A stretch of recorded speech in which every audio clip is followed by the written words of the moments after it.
We're going to develop instructions to our government, to our president, and tell him every morning when he gets up, 3,000 babies are going to be killed, but he could protect those 3,000 babies.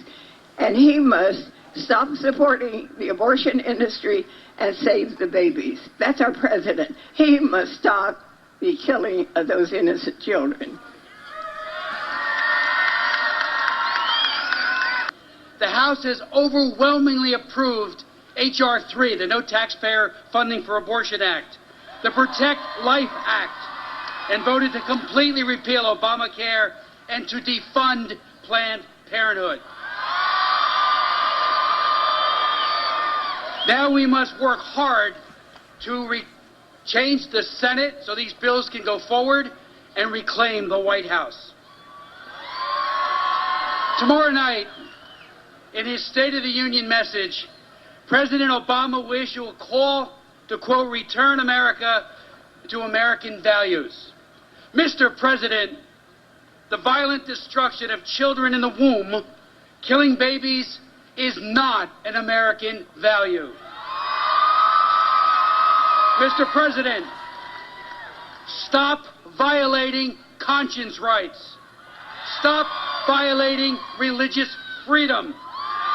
That is not an American value. One of the principles upon which our country was founded was freedom. Last Friday, the Obama administration took away a freedom by going against conscience protection. And what this means is that people who are health care professionals or people who work in religious-sponsored hospitals will have a choice. The choice is their faith or their job. That's not freedom. In this coming election, we are facing one of the greatest challenges in our history. Barack Obama is the most pro-abortion president in the history of this nation. He is the abortion president, and we must defeat him if the unborn are to be protected.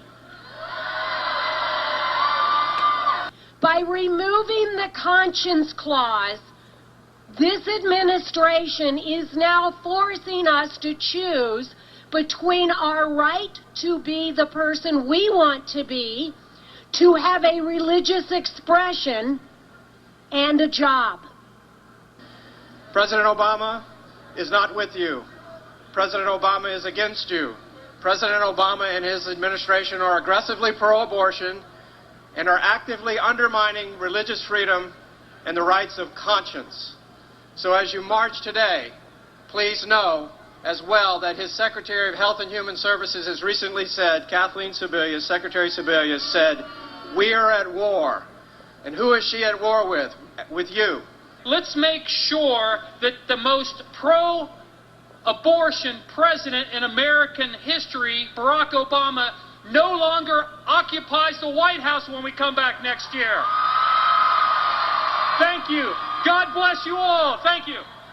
Our committee was the one that stood up and said to this Obama administration, you cannot go back to Catholic bishops and say that you can just preclude service to human trafficking, because the Catholic bishops would not encourage abortion. Not just provide, but even encourage abortion. And so they were pushed away. We need to stand for the basic rights of every church, of every American, to say that is a life, not just tissue. God bless you, what you're doing.